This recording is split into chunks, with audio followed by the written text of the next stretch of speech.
I'm Vance Bastion here with my co-host S.A. Baz Collins for this week's Written on the Edge, Season 8, Episode 35, Friday Interview.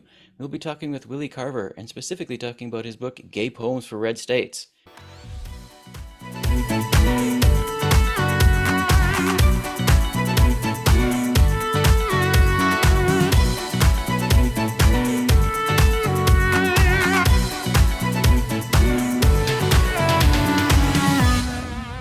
Let's get to know our guest.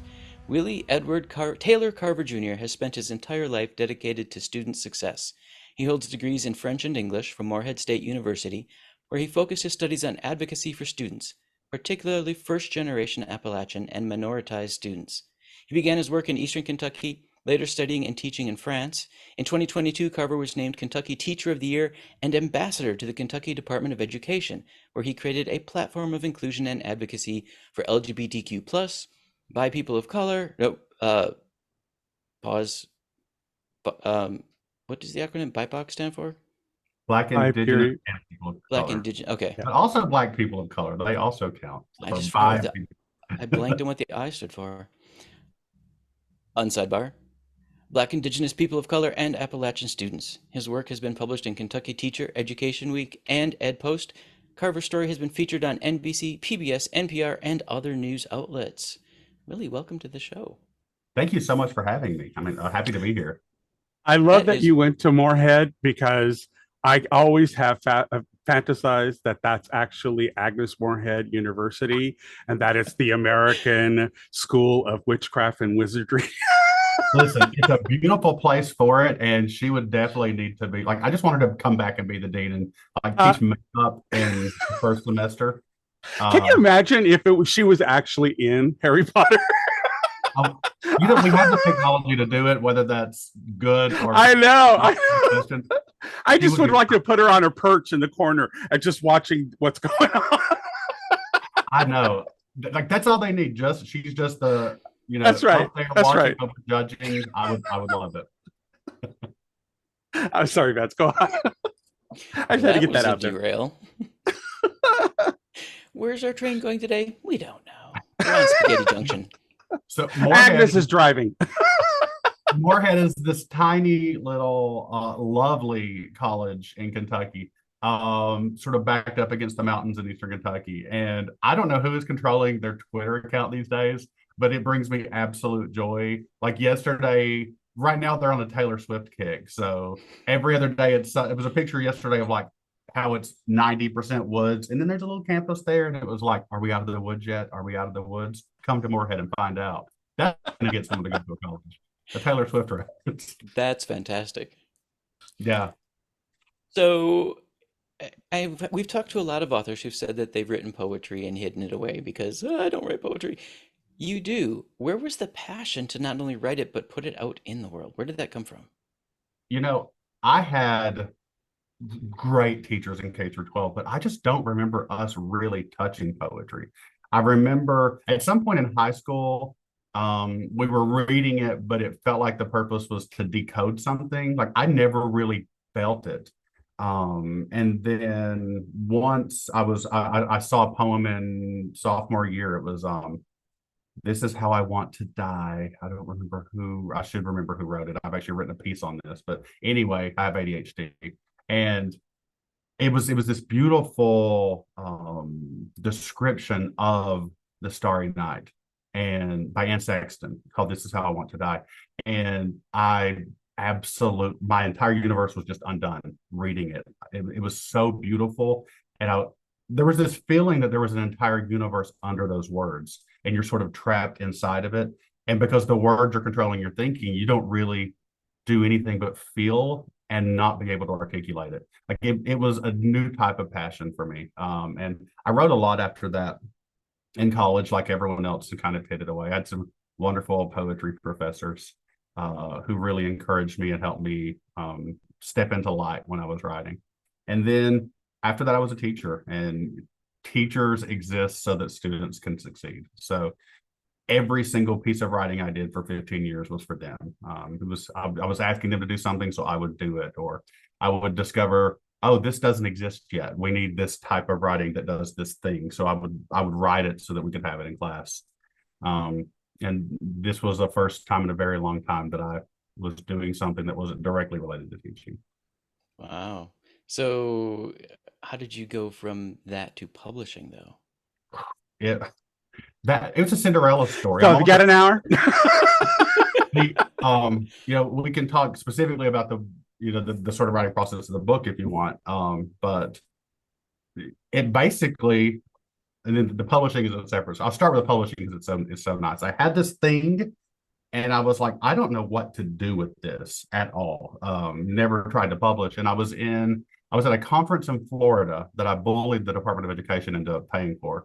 At the Stonewall Library down there, which is the largest collection of LGBTQ books on planet Earth, and it's beautiful. It's a great story. Wait, did you just say Florida? In Florida, can you believe it? Oh, they're moving. Yeah.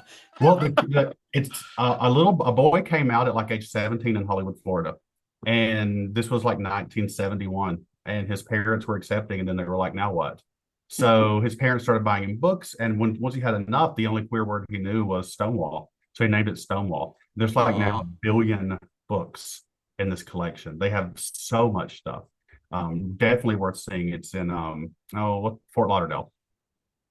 So I was at this conference. Someone approached me, a religious man, and told me that God told him that I had something to tell him. We talked. He was like, "Oh, you have books? I got my PhD in studying how queer people in the South connect to God with creative works. We're going to get you published." Then there was a publisher, a Christian publisher, and I was kind of like, what is happening? She was fantastic. I had this offer, and I didn't know if it was a good offer or a bad offer. So I reached out to Robert Guy. He's an Appalachian author. He's one of my favorite people on planet Earth, and a fantastic writer. But he's a good guy, so I knew he would answer. And I was like, hey, is this a good contract? And he said, depends on what you wrote. I said, well, I'm not trying to get a free reading out of you. I know you're busy. I'm just wondering in general. And he was like, hand me what you wrote. So I did. And then 5 days later, he wrote me and said, this was one of the 7 most beautiful things I've ever seen. And then he said, don't be mad. And I was like, why? What happened? And then I got on a plane and had to wait 6 hours. And when I land, he tells me, I kind of called the Kentucky Poet Laureate and read her some of your poems. And she told me to tell you, do not publish with anyone and wait for her. So then she called them. Like that was that. I mean, it's a Cinderella story. I couldn't be luckier. That is fantastic. Yeah. I mean, once the universe has done that, like what more can you Right. Yeah. You're not going to go, well, I don't know. Let me The see. universe would be all, girl. Let me see if other poet laureates in other states want to read. No, it was immediate. Like, yes. I want to do this. So they've been fantastic. So that aspect was great. Mm-hmm. Well, now that we've hyped it up, we should probably tell people about Gay Poems for Red States. What do you think? Sure. This is Gay Poems for Red States. Beautiful cover. But the short of it, I grew up in Appalachia, and working hard is not enough to make it. That's just it is not, especially in places that are rural where everyone is dependent upon just a few companies or the coal mines or something. And so there were times of intense need in my life. And school was always this great place. When we didn't have electricity, school had electricity. When we didn't have food, school had food. When we didn't have adults with a bandwidth to see what we needed emotionally, school had that. And I was named Kentucky Teacher of the Year, this big old gay Appalachian. And that brought out some of the worst people. I think when light shines in the darkness, the bugs come out, critters come out. And they first started antagonizing me and attacking me in public spaces. So going to board meetings, suggesting that I was some kind of groomer, that my existence was suspect, that I was sexualizing students. On the advice of my lawyers, I didn't respond. Mm-hmm. And so then those attacks moved to the internet, and I still didn't respond. And then they started attacking my students. So they were sharing pictures of my now former students at their after school jobs, saying that these students who were in the Gay Straight Alliance were themselves grooming people, were themselves. I mean, it was really nasty stuff and dangerous stuff. Mm-hmm. And my school refused to support anyone. They wouldn't even talk to the students who were scared. So I sat down to write an angry email, and instead I wrote a poem. and I ended up writing a whole lot of poems, and I didn't even know what was happening. I really didn't. But I think, there was a little boy in me for whom school was a safe place, and he was seeing school being used to attack children. And I think he was silent for a long time so that I could live. And it was his time to talk. So this is a lot about his experiences in school, his experiences being queer, his experiences being suspect before he walked into a room. I cannot imagine a more timely work, too. I think Toni Morrison talks about these floods that happen for authors, and how, your skin feels it, the water returns to where it's going to return, and there's no stopping it. And I've been thinking a lot about this concept and talking to a lot of people. And I think, there are times in my life that were miserable, but I wasn't learning anything from that misery. There's nothing to return to. I had a terrible 7th grade science teacher. But I knew at the time he was terrible, and I knew at the time I didn't deserve it. So it's weird. I've never written about it or thought about it. I think sometimes those floods come back when there's resolution that can come, when there's lessons that can be learned, when there's thinking to be had. And this boy had so much to teach me. And it's strange, I hesitate to use the word inner child because it comes with a whole host of context and baggage. But I mean, I felt like he was writing. And I get that it's an artificial divide. It works for us chronologically to say he was writing and not me. But the brain's a strange thing. That's for damn sure. Yeah. That's for goddamn sure. So I think it's timely because the source of the timeliness and the source of what was happening to me subconsciously, or to this kid, it's the same source, right? Well, I just want to share it, since you commented about your 7th grade science teacher who was terrible. On balance, my 7th grade science teacher actually probably saved my ass from being bullied relentlessly. So, there are balances to the things that some people, so I just like the fact that we all don't know each other's stories. And this goes out to why it's important for queer people to write their stories and their experiences, because we're not a monolith, but the themes are reoccurring. And it's good to see the good that happens as well as the trauma that's out of it. I think one heightens the other, because when we have moments of queer joy, they truly are magical, and we need to embrace them and hold on to them. So my question for you is, when you decide to write, because this is something I've always wanted to ask a poet and I never got around to doing it. So now that you're here and I've got you, where do those springs or those floods come from? Are they something that you mull about with a subject matter or a theme in mind, or are they happenstance and you just collect them over time and go, oh, these all say this one thing, I'll publish them together? How does that work? So as I had this thought that I was going to have to rearrange this collection and figure out what it is as I wrote it, poem per poem. I didn't even drop a single poem. And for me, at least, I think I would sit down, and sometimes I had I knew this is the memory, or this is the feeling that I want to write about today. But the form that it's going to take, the shape that it might embody, that's completely and wholly unknown to me. And frankly, as I'm writing, I have realizations and memories about where this is going to go that I had no idea I was going to touch beforehand. I like that particularly about poetry, because it doesn't beg for resolution in the traditional sense, and it doesn't beg for a narrative construct that has to meet any predetermined expectation. It can simply be what it is, and I think we find truth that we otherwise wouldn't find when we free ourselves from forming that way. I hope that answered the question. No, I love that. You did. You should teach. I'll say this: you're absolutely right about this trauma and joy, and trying to tease out some kind of truth about any of our experiences. One of the times I definitely was not a good teacher. I had a little young rural queer boy in my class. His mom was my hairdresser, and the boy was Of as course she lazy was. as all get out. Of course she was. Of course she was. Of course she was. But she's this fantastic. What's his name? Mark, Rick, or Steve? That was my husband's MySpace username. Oh, Margaret. okay. So so she had two sons. One went to Harvard. They both went to like 15 countries before they were 18. And again, on her hairdresser salary, but she just had these ideas like my kids are going to make it. So this boy, college class, doesn't do an essay. And I pull him into the classroom by himself and I start yelling at him. And I'm like, you can't afford to do what other people do. You are a queer rural kid. You don't come from money. Like you don't get to be lazy like your classmates. You don't get to not do an assignment. You have to fight harder than everyone else. And so I kind of lay into him and he just sort of solemnly listens, which is not his style. Usually he was joking about everything. Years later, I apologize for this.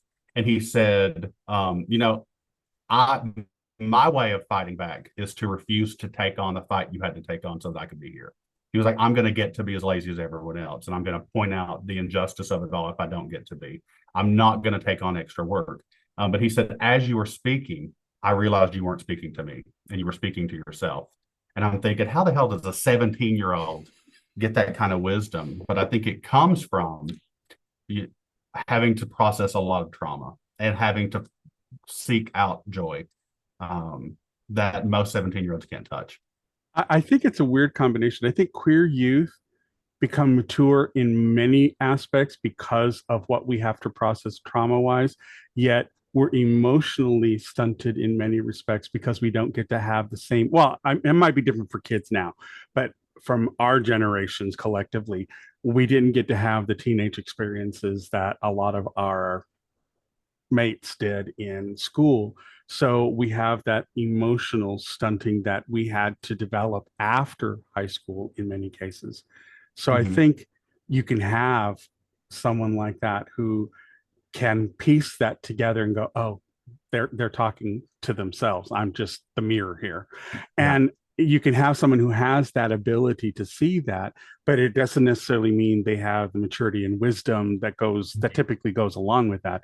I think it's just that we deal with so much from a young age when we know we're very different from everyone else, that I think we have those moments of brilliance, and it's just part of the resiliency of the community. It's how we've survived, Well, and when you look at Bloom's taxonomy and just the thinking that you have to be queer, no wonder, as a general rule, the stereotype is that we're empathetic because you have to spend your entire life looking at what other people are thinking the entire time and imagining what they must be feeling about you.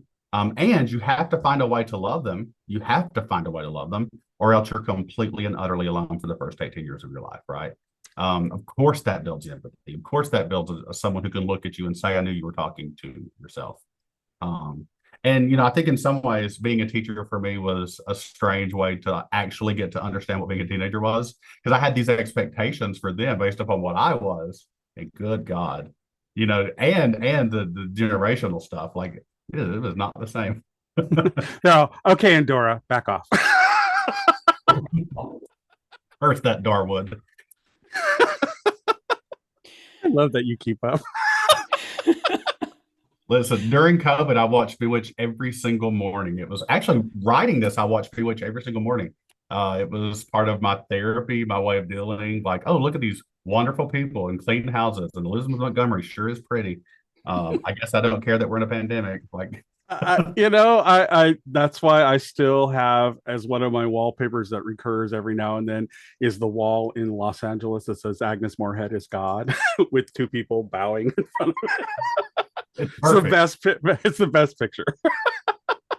Vance, how you doing over there? I'm good. I know I've mentioned this on. Oh, you're still here. Actually, Agnes Moorehead has a tie to where I live, Madison, Wisconsin, and when our historical museum opens back up, I'm going to go take a picture of her dress that is hanging there for Baz. Ooh. Oh. I was just in Wisconsin. Really? Yes. It's Why? my goal is to be in every red state before Christmas to do some event, and of course, it's the blue states who want me, and I want them too. So I was in Sheboygan, which is Okay. beautiful. Yeah, right there along the lake, it's actually pretty stunning. Hmm. I think we're pretty solidly a purple state right now. It's a Yeah. weird blend, but Oh, yeah. Wisconsin is the canary in the coal mines for this entire country, for mhm, sure. yep. Why we're talking about Iowa. It's y'all. Yeah, I know, right? Um, so speaking of states and locations, thank you for that tie-in. What was it about Appalachia that you said, spills over with poetry, which on its own was a very poetic statement? Sure. And I don't even know when I said that, but that sounds like me. Appalachia. So one of the things I knew going into my MFA program is that I must write from an Appalachian perspective. Here's a good example. When I lived in Vermont, which I did for a few years, sometimes I would say something and someone would be like, "That's such a cute expression. What does that mean?" And I would be like, "What? What did it?" And then they would throw something back at me, and I was like, "Oh, that's just creative use of language. We do that a lot." And I think it's so overlooked because people don't know what, like, again, they think it's some colorful expression, but it's actually people using language in unique and vibrant ways. There's ways of telling stories that are absolutely unique. There's ways of even stretching vowels. There are words that get used in there's the word shoe, which is Robert Guy has 17 uses for it. He has tried his best to think, but you can, with that word, communicate a whole lot to people. And then lastly, there's the musicality of it. I Hmm. think words are rich, but they're cheap. And people who don't have access to a lot do have access to words. And one of the things that I kind of fight for is this right to have really long, verbose sentences in my poetry that just go on and on and on, because that's how my mama talks. That's how my uncles talk. They know that you want this sentence to end, but they know that they've got you. So they're just going to hold you there. I know Um, people like that. yeah. But yeah, Appalachia has its own way with language that's gorgeous. And we've spent a long time trying to destroy it culturally. One of the things I talk about a lot is I remember, at least when I was a teenager, but even as a kid, I write a lot about Jerry Springer. At least there was something out there telling me that I might have some life someday. And by the time I was a teenager, I knew that there were people in California and New York who actually like gay people, right? So there was some messaging that I was worthwhile. I have You must leave via the next tornado to Oz. exactly right. Maybe I had to leave where I was from, but at least the narrative said someone cares. Who was giving that narrative to Appalachians? Who has ever Hmm. told a hillbilly Hmm. kid, you matter, someone might take you seriously, someone might care about what you say? No, the messaging has always been, you're a joke. No one's going to hear you unless they laugh at you. And if you want to be taken seriously, change everything about yourself. Hmm. So I think it's really important to undo that narrative. One, so that we don't lose something valuable, and two, so that these kids can um, feel good about themselves. Very nice. One of the other things I saw as I was researching you was that you wanted to make sure that your pain in your writing did something. Mm. Do you feel that Um, now that it's yeah, out and people are enjoying it? I do. First the first thing that ever actually happened in terms of my writing, again, outside of being a teacher and writing for my students, Hmm. was Randy Weingarten, the president of the American Federation of Teachers, was at an event. And they were talking, I'm sorry, why aren't we preemptively doing some things? Here are like 5 things I think we should be doing. And she said, write that up, send it to me, let's publish it. And I wrote it up, sent it to her, thinking, she has a 1.1 million members. So I don't know that she can remember. Not only did she publish it, but she has maintained a very close relationship with me since then. And I've written a lot. Most of my writing that has been published, and if we count the numbers, has been op-eds, political pieces. I wrote amendments to our anti-LGBTQ bill. I had sort of Googled how to write an amendment and wrote it. But it was put up and voted on. I learned first that you can do writing that actually does stuff, that you can sway people, you can change things with writing. And then I realized that the creative works do that just as much. The beautiful responses I have gotten from human beings from reading this. I think the most common refrain is that people feel seen. People who probably have spent most of their lives not feeling seen. I've cried a lot with strangers, hundreds at this point. Just last night, I got a beautiful message from a person in Indiana who is going to their high school reunion, and they said they were reading my poems to buttress themselves beforehand. Oh, Gave I them, love that. it gave them the courage to walk back. The most powerful thing is, in my hope, I have this pedagogy that if you are vulnerable, people instinctively listen. And if you're vulnerable when you're creating, people will want to create as well. It's sort of like when you try to match someone's tone, when you try to match whatever. And it has so far worked. I have received probably 10 or 15 poems from people who write to say, I don't write poetry, but after I read, I wanted to write this. And so they send me these beautiful poems that are sometimes the first things they've ever written. That's my big hope. That I think we all carry stories inside of us. And I think those stories can heal us. They probably carry inside of us everything we need to heal ourselves, but also lots of other people. And if I can create more of a world in which people are healing each other, then that's why I'm here. That is the wisdom of the ages right there. Well, at least I know where you end up on the where do you fall between the youthful naivete and the wisdom of experience. That one's answered. So where's the best place for people to keep up with you and everything you're doing? They can go to williecarver.com, which has this site is not secure warning, but I promise I'm fixing that. They can also find me on Twitter at Willie E.T. Carver. That's where I'm most vocal. And certainly anything that's happening, they can find me there. Nice. Do you have anything coming up you want to announce or share? Sure. I'm actually doing, my goal right now is if anyone makes an offer, I'm like, yes, let's do it. So Nice. I'll be at the Mercantile Library in Cincinnati on the 16th. I'll be in Louisville on the 17th at Voice and Vision, if you just sort of Google that. In sort of fullness of time in other places, I'll be at the bookshop in Nashville on the 16th of September. I'll be at a Bookmarks Festival in Winston-Salem, North Carolina on the 22nd and 23rd. And I'll also be at the Saints and Sinners Festival in March in New Orleans. Very nice. You dropped some beautiful wisdom earlier. Do you have any other wisdom you want to share with folks, or any requests for people listening? Don't just say gay you. As someone who has worked with these young people, I think this idea that acknowledging someone's existence is the same as grooming them is killing these kids. They don't want anyone telling them what to be. They just want to be. And when we create circumstances that shame them or harm them for being, or when we have adults who are afraid to say that they exist and so pretend they don't, then we're creating a system where we're letting extremists and bullies win. And we have to protect kids, and that's all kids. So please say queer youth, gay youth, trans youth. Perfect. And folks, we'd like to extend a huge thank you to Willie Carver for being with us. Willie, thank you so much, and thank you for bringing your joy. Thank you. Yes. Thank you for helping feed that joy. Our pleasure. You're welcome at the table anytime. Thank you.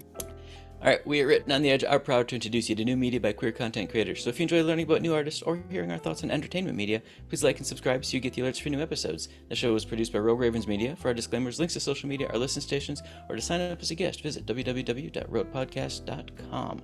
Tune in next week for your queer media fix. Bye-bye. Here it is.